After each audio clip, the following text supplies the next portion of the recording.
taught that our success is in getting a husband and having kids. And I'm a big fucking failure.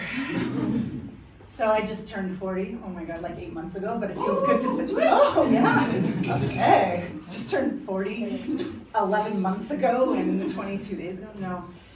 And I'm at a stage in my life where I'm looking at what I've achieved. You know, I live on LinkedIn because I'm in the corporate training world, and it's like, check, check, check, and then you feel successful. But if I was taught that success is based on the quality of my relationships and the quality of my tits, then A+. And my dream was always to, I don't know, grow up to be happy. Anyone else can relate? Do you remember when that was just your dream, right? And then you had to do things to become happy instead of just like picking your nose and eating ice cream and playing with little snails, right? Like something more happened. And I remember what my dreams were when I was a kid. It's like, I want to grow up, be happy, and just simply marry Steve Urkel. I just watched Family Matters again last night, and he is annoying. But and I was so close to marrying Steve Urkel because my black boyfriend was going a little bit bad in the eyes, and he was gonna have to get glasses. So I was like so close to it. Until 2 weeks ago, he didn't die, but until our relationship, we broke up 2 weeks ago. And this kind of reminded me of a story for this week of a different me. 10 years ago, a very, very, very thin me, and thus very sad me, because I think butter makes life better. And the feeling of like, what is success? So I took off from Canada. I was living like the dream. I was like, check, check, check, motherfuckers. I live in a mansion. I'm dating a millionaire guy who's like the businessman of the year. I am this thin. I do yoga like well, okay? Hot yoga. I really sweat. And I was like, I was in love with my boss, my married boss. And I was selling insurance, and like everything was like looking quite bright. And it was the worst time in my life. And it was so interesting to like do everything I'm supposed to, and yet feel like other, like, I don't know, does anyone know that feeling? Like you don't even have a word for it, you just feel so unhappy. So I did an eat, pray, eat. And in India, I met the man that every mother wants their daughter to marry. Tall, dark, and a doctor. And because I was feeling so, that word that doesn't exist, I didn't see who he was. And my very wise best friend says, when people tell you who they are, believe them.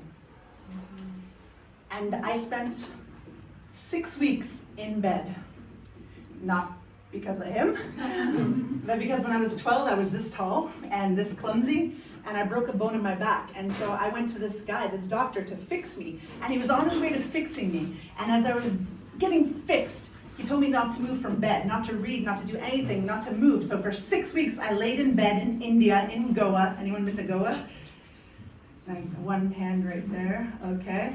You don't want to be in bed in Goa, alone, without buttered chicken. I was on a diet too, it was hell, I don't know what was worse. And this guy just was straight out of the book of Narcissism. That's a book, the book of Narcissism. Has anyone read the book of Narcissism? No? Has anyone met a narcissist? Yeah. Yes. Raise your hand if you're a narcissist. They never raise their hands. But they go. And because I was in this low place where I was so desperate to fix my back, to find the husband, to get the kids, to check, I didn't see that he was sick, really. And I remember that feeling I'd never had before, that feeling when you're so desperate for someone to love you and take care of you. You know, because if I was taught that someone needs to take care of us, you know, none of my friends' moms had jobs. They were all homemakers in small town Canada. So it's like the only 40-year-old child-free women that we met had 12 cats. I was like, that was my only future that I saw. Or Oprah, actually, she was a good role model. Or Ellen DeGeneres. But I'm neither black nor lesbian, so those were not exactly on my path. So it's like I had to pull myself away from that guy. And like the minute I decided that this guy was so bad for me that he never visited me, he just spoke badly to me, it was just like this desperation that kept me with him. And so many times, like I have in the past, just stayed with something because I'm so afraid of like what would happen if I don't stay, you know? And I just remember being on the beach in Goa, and don't tell him, but I read his phone after we broke up. And I saw that he was cheating on me with his ex-girlfriends, right? And that feeling of like desperation to a man, that need. I don't know if you just answer to yourself right now, like, I need a beer. Yeah, that is an easy need to meet. But if it's anything more profound than that, it's like there's a big problem with the word I need, right? As soon as you need something, you're dependent on someone else or something or some kind of status or title or checklist. And it was just, that was like my needy 3 years. And it was just so horrible. And I'm back to that, but only for like a few moments. But you know when you remember something and you're like, I can't go back to that. And so I'm at this stage where I'm not exactly sure what I'm going to do. I'm currently homeless, in case someone needs a roommate. I tell good stories. You will decide after.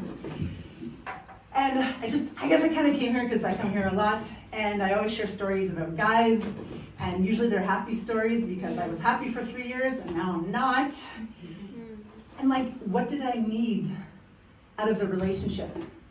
You know? It's like, what do we need out of our relationships? I asked the question at the beginning, like, is it better to have loved, you know, have been loved? Or is it better to have, at the end of your life, loved yourself? You know, the famous quote that says, know thyself. You know? And it's like, anyone who meets our needs can literally die tomorrow, right? Or governments can crumble, or your religion can be found fraudulent. You know? It's like, if anything but ourselves we trust, it's all a shaky ground, I think. And so I guess I'm at this stage. Literally.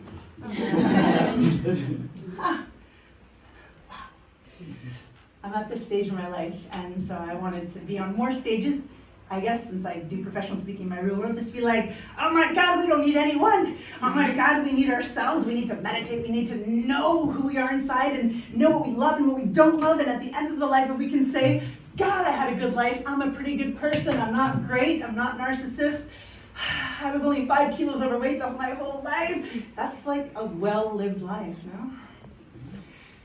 Oh, that was freeing. This is like Alcoholics Anonymous. On that note, I will give the stage back to all our wonderful performers. Thanks for letting me share this stage with you.